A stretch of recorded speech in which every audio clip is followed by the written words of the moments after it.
Welcome, listener, in the shadows. We bring stories into the light. Join me as we explore the encounters no one speaks of and the things that watch from the dark. You were never supposed to see this, but since you have, you might as well wear it.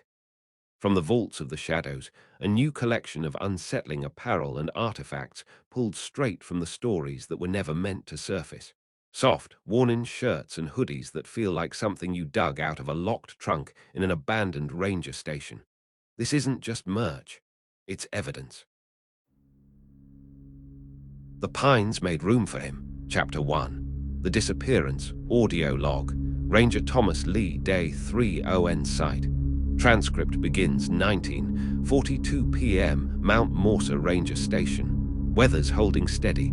Thin clouds tonight, wind dragging low. Nothing out of order on the trails today. No illegal campers, no washouts. But I've been sorting through the previous ranger's logs and... Pause. Okay, look. I wasn't going to bring this part up in the official channel, but there's something about these entries. His name was Alan Boone. He worked this post 5 years. His last log is dated almost 2 months ago, right before they listed him missing. Rescue teams found no sign of struggle, no torn clothes, no blood, not even footprints. Just gone. But what's eating at me is the way the logs change. Early on, they're standard stuff, trail maintenance, wildlife sightings, some minor poaching incidents. But the final few weeks, his handwriting deteriorates. Jittery, frantic, words scratched over words, and he keeps mentioning a man, not by name, just the man in the pines. He stands where the wind won't touch. He waits for the trees to let go. The same phrase keeps showing up. He doesn't move, but the woods do. Sound of page turning, ambient creak of floorboards.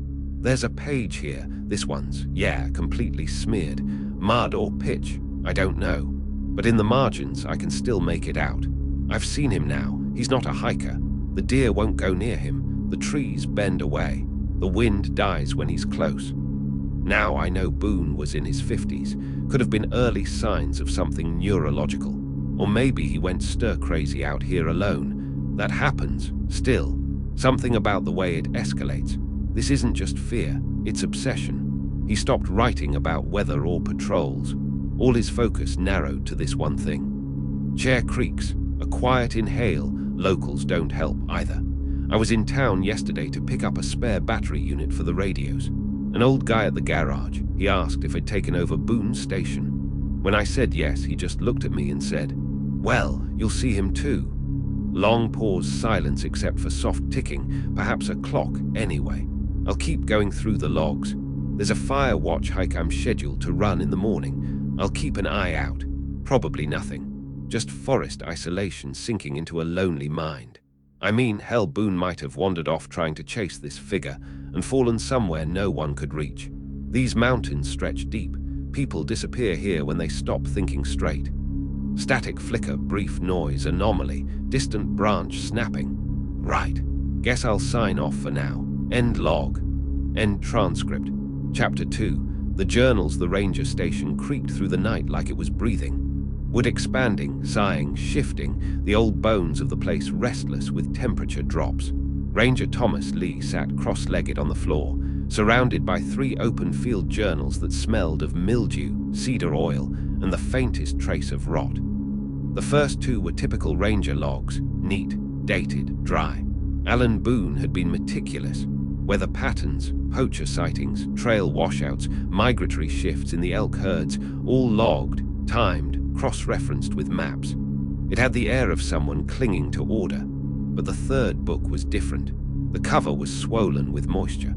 The pages inside bore water stains, ink runs, and fingerprints pressed deep into the pulp. There was no clear chronology anymore, no dates, just entries scribbled in feverish clusters, surrounded by circles, arrows, and frantic underlining. He was by the switchback again, same spot, didn't move even when I passed by 20 feet out. I didn't see his face. I don't think he has one anymore. The elk wouldn't go near the glade. Turned right around, herd spooked like lightning. They always know before we do. Trees lean away from him. I measured the shadows, 11:17 am, and the pine limbs were bending north toward the sun. That's wrong. That's wrong. Lee exhaled and looked toward the window. The forest beyond it was quiet, still, too still. Even at night, the ridgelands usually moved with wind, swaying gently like the forest was shrugging off a dream. But the black tree line tonight looked arrested, frozen, as if holding its breath. He shook it off and kept reading. I thought it was a person once. That's how it begins. You think it's someone, lost, injured, just out of place. But then you realize nothing about him interacts. No birds land nearby. No mosquitoes even cross his outline. He's there, but the woods don't touch him. The pines make room for him. Lee flipped ahead. One entry was written entirely in bold, panicked block letters. If you see him more than once, he's not watching, he's waiting. That stopped him cold, because he had seen him, or something, a shape between the pines that hadn't moved. Not when Lee's flashlight scanned across it. Not when he paused, watching. It didn't sway like a branch. It didn't shrink like a deer startled. It simply stood. He had written it off as a trick of light, a darker tree stump, a shadow cast weird by the valley sun. But now the memory pressed inward with cold certainty. It had been shaped like a man. Long, too tall. Arms hanging too straight, too far down. No face, no movement, no sound. The sound was what gnawed at him. There was none. The birds had stopped that evening, not gradually, just gone. No chatter, no insects. Even the wind had died when Lee had stepped closer to the tree line. He closed Boone's third log, not because he was done, but because he couldn't read anymore without the feeling tightening in his throat. There were too many matching details, too many things he'd felt without understanding. Outside, the woods groaned again. Lee rose, stretched his back, and turned off the overhead light. Only the wood stove remained lit, flickering red across the knotty walls. As he crossed to the cot, he glanced once more out the window. The trees swayed faintly in the wind now, waving like always. But just below the ridge, down where the pines bunched closer, there was one stretch of darkness where the branches didn't move at all. Not even a twitch. Chapter 3, the Glade Ranger Lee set out at dawn. Not because he had to, his patrol wasn't scheduled until mid-afternoon, but because he'd woken to the sound of something brushing against the station's exterior wall. A slow, dragging sound, like bark scraping against siding. By the time he got outside, the trees were still again. The wind hadn't returned. He didn't bother calling it in. What would he say? That the forest sounded like it was leaning in too close.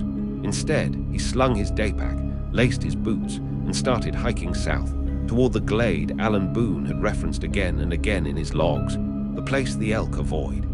The place the trees twisted around like they'd been wrung by a giant hand. The sun filtered through the canopy in scattered gold, but the light seemed thin, brittle. It was early October, and the forest floor was soft with pine needles, slick with the slow decay of seasonal change. The air should have smelled of sap and wet loam. But an hour in, Lee began to notice the scent shift. Something older, muskier, clung to the undergrowth. It smelled like water that had sat too long, like bones in a creek, like rot without sound. He checked the GPS, even though he already knew he was close. The woods were changing. The map said he was still along Trail 9, but the terrain wasn't right. The incline had dipped lower. Trees grew closer together, unnaturally tight, and a low mist was creeping through the roots, not rolling, but pooling, settling, like breath that had nowhere else to go. Then he found it. The glade wasn't a clearing so much as a break, a shallow depression where the forest dipped inward, like something had stepped there once and the land had never recovered. The trees around it were bent, not broken, just warped at the base, spiraling slightly as if pulled in one direction and then let go. Lee crouched, running a hand along the bark of the closest pine. The trunk was rough, but warm, too warm, and the needles were brittle. Dry at the tips like they'd been dead for a season, though the tree stood strong. Then he saw the circle. About 15 feet in diameter, nearly centered in the glade, the saplings were arranged in a perfect ring. 10 of them, each one twisted into a spiraling coil, not snapped, not cut, grown that way. As if something had encouraged the trees to curl toward the sky in a slow, agonizing arc. Lee stepped closer, hesitated, then crossed into the ring. The moment his boot hit the soil, the wind died, completely. He looked up. The treetops above the circle weren't moving. All around him, the pines gently waved, but not here. Not within the ring. Not a single needle shifted. The air was still heavy. His breath fogged even though it wasn't cold. He turned slowly, scanning the trees. Then he saw it. Just beyond the bend, maybe 50 feet through the brush, was a figure, still as stone. It stood in the space between two trees, tall and black. No color, no texture, just silhouette. No features. Not even the shine of eyes. Not a man. Too tall, too narrow. He blinked. It hadn't moved. Not an inch. He blinked again, slower this time. Let the image settle in his eyes, still unmoving. The wind picked up outside the circle, a low rustle through the treetops, but the figure didn't react. The trees around it bent slightly, away from it. Even the saplings seemed to grow at an angle outward. He stepped back, out of the ring. The air snapped back into movement. The breeze hit his face like a sigh. The birds started again, faint chirps further off, like the forest was waking from something. Lee stared at the figure for another full minute. It hadn't moved, but he knew in a place below thought that it was aware of him, and that was enough. He turned and walked back toward the trailhead, slower than usual. Careful not to look back. He didn't need to. The trees told him what he already suspected. They were starting to lean. Toward him now. Chapter 4, Static on the line. It started as a flutter of static. At first, Lee assumed it was just the ridge. Certain areas of the preserve interfered with radio signals, low-frequency dead zones that garbled dispatch or delayed check-ins.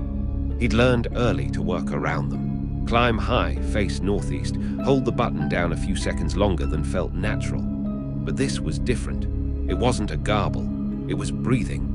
He noticed it first on the West Perimeter Trail near Pinewash Ridge. He paused to log a report about an eroded switchback, and when he released the transmit button, a soft, low hiss dragged across the speaker, too steady to be wind, too rhythmic to be feedback. Then came the exhale, soft, long, wet like a lung-clearing pine pitch. It stopped the moment he raised the radio again. He stood still, one hand clutching the mic, the other drifting instinctively toward the holster at his side, not for the pistol, but for the flare. A ridiculous gesture, but somehow comforting. Lee pressed the button again, trying to reach base. Nothing. Static. He climbed the ridge. Still nothing. The breathing didn't return that day. But it would, only when he was alone, only in places where the trees grew too close and the trail thinned out into animal tracks. The logs began to reflect his unease. October 19, 8:23 p.m. West Loop Trail patrol complete. Found fresh deer tracks by the old fire road. Trees there are off. Wrong bend at the top of the trunks. Not wind damage, like they're leaning towards something. Ray, the static still hearing that sound on channel 2, will try replacing the mic. October 21, 11:40 a.m. Hiked toward the glade again. Couldn't make myself step back in. Saplings have grown. I swear they weren't that tall 3 days ago, like they're racing each other. Didn't see him this time, but it felt like he was there. October 22, 5:06 p.m. Heard movement behind me for almost an hour straight. Thought it was a bear. Then the sound started matching my steps, not following, mirroring. By the end of the week, Lee had changed his patrol routes. It wasn't something he planned. It happened organically, a subconscious rerouting, taking longer switchbacks, looping wider arcs around certain groves. But each time he thought he was avoiding the glade, he found himself passing closer. Even his sleep changed. He woke with pine needles in his sheets, caught in his hair, tucked inside his shirt collar. At first, he assumed it was from earlier hikes. But one morning, he woke with his boots laced tight and mud drying along the soles. He hadn't gone out, not that he remembered. That day, he walked the perimeter of the station 3 times, inspecting the windows, the doors, the roof vent. Everything was locked, nothing broken. But his bed smelled faintly of forest air, sharp and earthen, like the underside of bark. Later that night, he tried to log a voice memo on his radio, out of habit. The moment he pressed the record button, it spoke. Not a word, not a sentence, just a click. And then the sound of something large, shifting, not close, not far, just there in the same space, as if the line had bent sideways rather than out. He turned the radio off, left it on the counter. didn't touch it again for 3 days. The last note he scribbled in his notebook that night wasn't even a full sentence. Just, "I think he's waiting for me to say something back." Chapter 5. Surveillance. Lee installed the cameras out of spite. He told himself it was protocol, that he needed proof to report the odd growth patterns and increased wildlife agitation near the glade. But deep down, it was defiance. He wanted to catch the thing in the act, the man in the trees, the silhouette he now saw more often than not, always between trunks, always still, always just a little closer than he remembered. He mounted the trail cams in a semicircle, each one angled toward the glade's heart, a clearing he hadn't dared to enter since the day he found the warped trees. He made sure to check the batteries twice, adjusted for motion sensitivity, and set the timers to run continuously for 48 hours. By the third morning, all but one camera had died. The working camera, the one aimed furthest east, contained a single usable clip. Lee watched it in his ranger station, hunched over the monitor, chewing a thumbnail to the quick. The footage started normally. The empty clearing, birdsong distant but steady, wind stirring the branches. Then, at 2:13 a.m., the trees on the left side of the frame slowly leaned away from a central point. Not sharply, not all at once, just subtly, as though a pressure had entered the scene. Like something unseen but dense had stepped into view. But there was nothing there. No person, no animal, just trees unnaturally bent and frozen in a reverent half-bow. The recording glitched. A thin, horizontal line of static tore through the center of the video. It stuttered once, then resumed. The trees had returned to normal. Wind resumed. But the sound, muted now, buzzed faintly, like a radio left just barely on. Lee stared at the monitor for 10 straight minutes after the video ended, breathing through his nose, unmoving. He hiked out to retrieve the cameras the next day.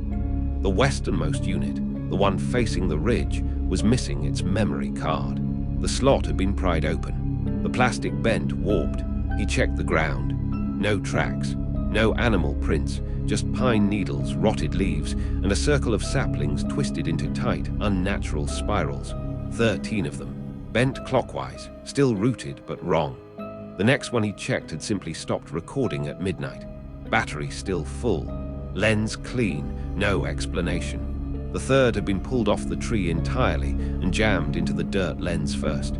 Lee stood over it for a long time, unsure what disturbed him more, the obvious intent or the absence of struggle. As if it hadn't been ripped down, just moved. He didn't speak for the rest of that day, didn't turn on the radio, didn't log a report. That night the air inside the station was thick, as though the forest had exhaled something heavy into it. The lights dimmed once, then again. Then they stayed low, not flickering, just weakened, like they were reluctant to shine too brightly. Lee read Boone's logbook again, the final page. He'd read it once before, early in his assignment, and thought it nonsense. But this time it struck him like a memory. He doesn't need to chase you, just needs you to notice him. The glade makes room, it always has. The trees lean first, then you do. He waits until you're ready to stand still with him. Lee didn't sleep that night. Instead, he stood at the window. And outside, in the tree line just beyond the fire road, he saw the same shape he always saw, tall, still, center-lined between two pines. But this time, the trees leaned away, like they were parting for something sacred. Chapter 6. The dreaming path. Lee started finding mud in his bed. Not a smear, not a boot print. Clumps of damp earth on the sheets, flakes of pine bark caught in the weave of the pillowcase. One morning he woke with his ranger boots caked in it, slick with the clayish runoff particular to the ravine trails. The boots were still tied. His socks were missing. He told himself it was sleepwalking. He told himself a lot of things, and all of them sounded ridiculous out loud. There was no trail report that week, no backcountry permits issued, no hikers.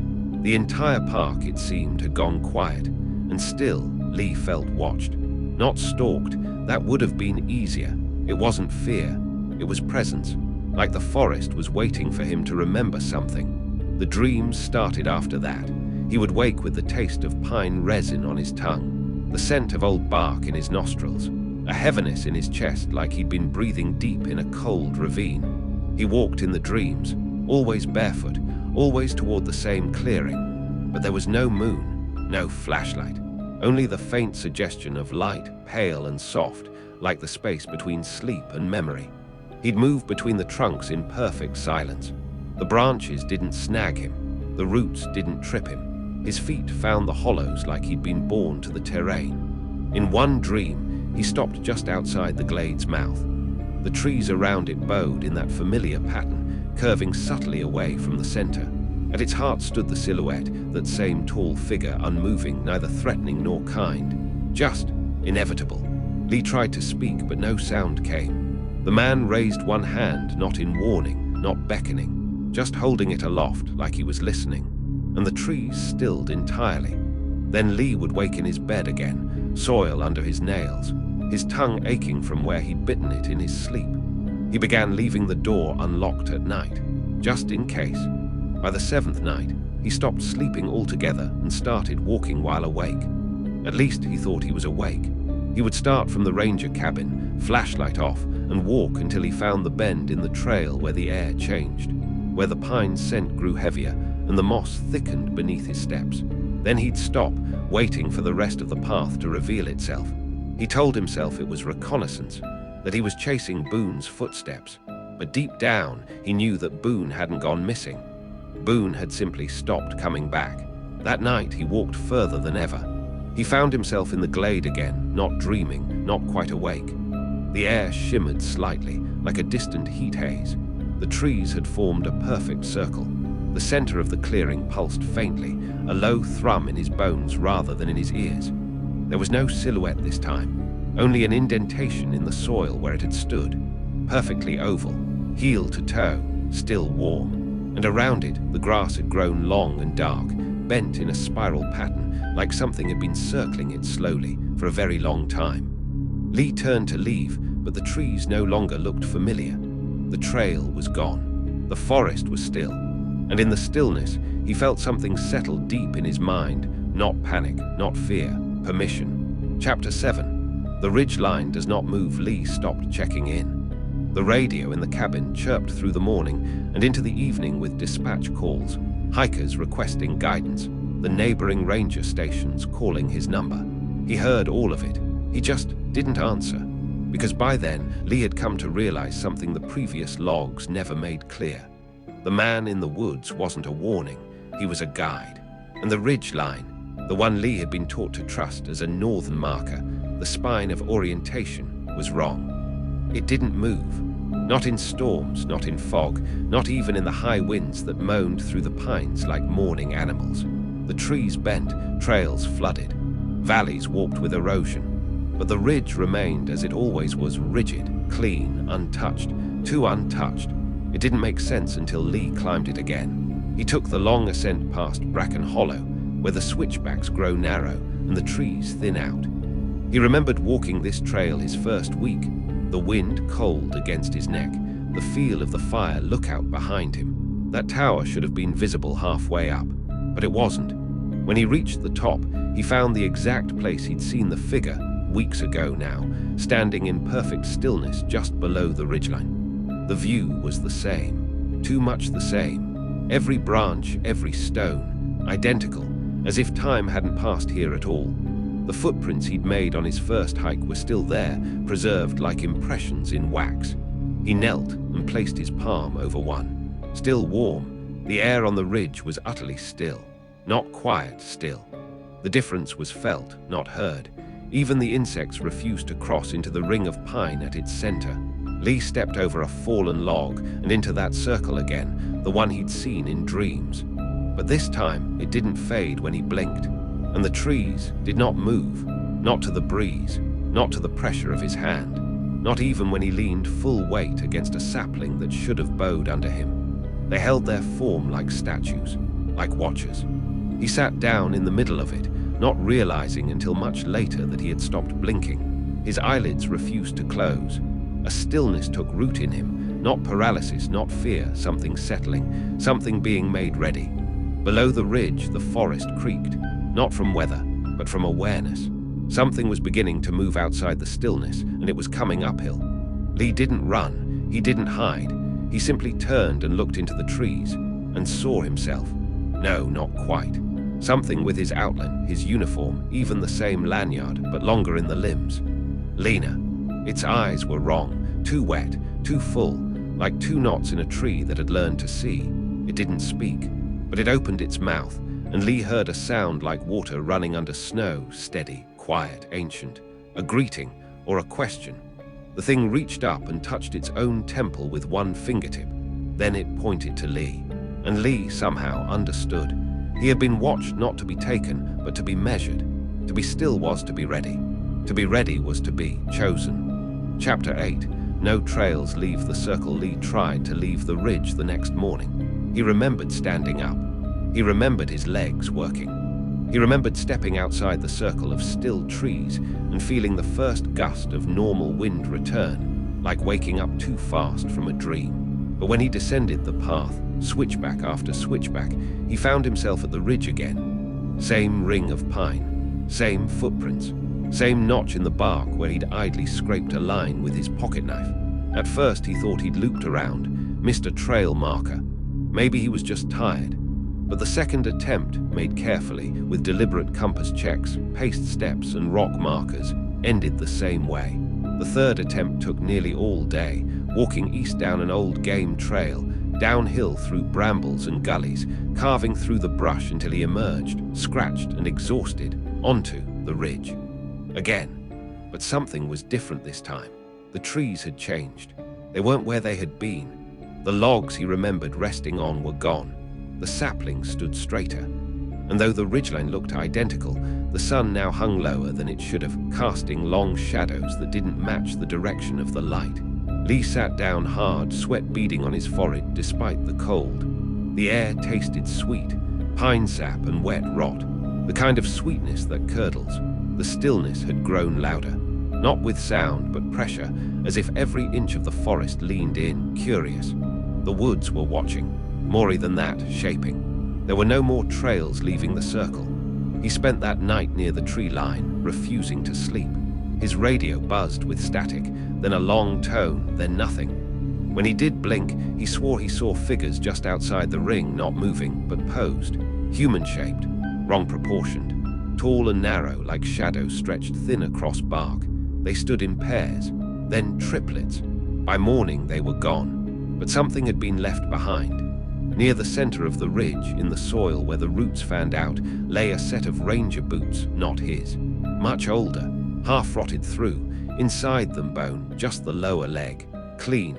Next to them was a logbook, faded, water-damaged, familiar. He opened it with trembling hands. The handwriting on the first page matched his own, but the name written inside didn't. Ranger Ella Hawthorne, entry 1, day 12. I think I was someone else before. The man still watches, but I'm starting to understand his silence. Lee staggered back from the book, bile rising in his throat.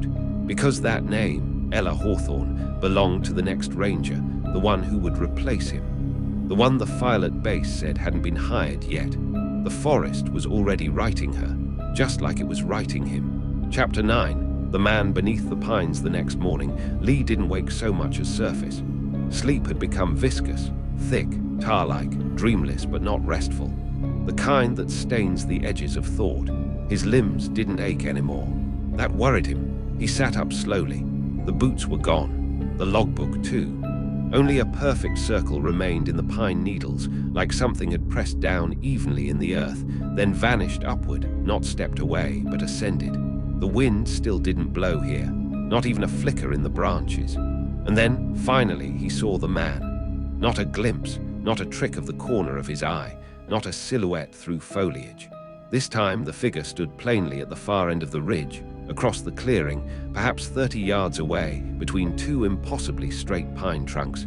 He was tall, a head too tall, barefoot, clothed in something indistinct, the shape of clothes, not the reality of them. What might have once been a ranger's uniform hung from him in frayed suggestions, now grown with bark and black lichen. His arms were too long, his neck too still, and though he didn't move, the trees did, but not swaying, not shifting. They bent away from him. Their trunks curved like they were leaning, recoiling from something ancient and unkind. It was a recall Lee felt in his spine too, like his nerves had remembered something his mind wasn't ready for. He took one step forward. The man blinked, not with eyes, but with his outline. Like his body glitched subtly in the light, a ripple of static across the forest's tableau. And something inside Lee's chest replied, not in words, in stillness. His breath caught, his legs stopped. He wasn't being paralyzed. He was being mirrored. The man stood perfectly still, so Lee did too. He stood there for what felt like minutes, then longer. His heart beat slower, then slower. He began to feel his limbs root down, mind unfurling in widening, concentric rings of awareness, a false peace, like the hush before a forest fire. Not numb, just absorbed. He saw ants moving through the dirt with precise purpose. He heard water in a stone beneath the hill. He felt the ridge's breath rise and fall like the heaving of a vast, buried lung. And across from him the man remained, a figure unchanging, eyes hollow as tree knots, face pale as peeling birch. Not smiling, not frowning, just being. Lee knew then what had happened to the others. They hadn't died. They hadn't fled. They'd stood still for too long, and the forest had remembered them as part of itself. The man in the trees wasn't a warning. He was a precedent. Chapter 10. The pines made room for him by the time the search team arrived. The station was quiet. The kind of quiet that made radios crackle with nothing. They found the front door ajar. Ranger Lee's pack was still inside. His coffee had long gone cold in the tin cup on the porch rail, untouched but rusted at the rim. The scent of pine had grown thick, unnatural.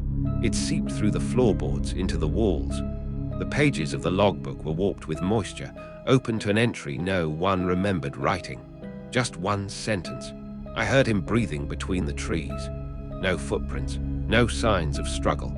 His keys still hung by the door. His maps were missing a single region, the ridge. A red circle had been drawn there in fading ink, labeled simply. He stands here. They searched for days. Helicopters passed overhead, but the canopy was too dense. Dogs were brought in but refused to cross the tree line, whining and retreating with tails down, eyes wide. And deep in the forest, miles from any trail, the underbrush gave way to a peculiar clearing. A ring of earth smoothed unnaturally clean, like something enormous had pressed down there, waited and left. Not walked, not run, risen. At its center stood a figure, still, barefoot, facing north. They thought it might be a scarecrow at first, a prank. But as they approached, one of the team members, a young volunteer, broke away from the group and stood across from it, just outside the ring, frozen. "Hey," someone called. "You all right?" He didn't reply, just stared. The figure didn't move, but its shadow lengthened, not with the sun, with the attention, like it fed on the noticing. The team pulled the volunteer back. He didn't speak for hours, just sat on the tailgate of the ranger truck, eyes locked on the tree line. He murmured something, barely audible. He wasn't the first. Then again, softer. "And I won't be the last." They called in the disappearance as unsolved. A plaque went up at the ranger station a month later. In memory of Ranger Thomas Lee gone missing June 19th. Forever watching, forever still. And weeks after that, a new ranger was assigned to the post. A woman named Dana Vega. She unpacked slowly, settling into the strange quiet. That first night she flipped through the old logs. Most were dry, procedural, until she reached the last few pages, unnumbered, smudged. And there, in the margin of a ripped page, barely legible, "He's not watching you. He's watching with you." Her radio crackled once, then fell silent. Later, as she drank tea on the porch, she looked up toward the ridge, and she paused, not in fear, in recognition. The trees were swaying gently in the breeze, all but one.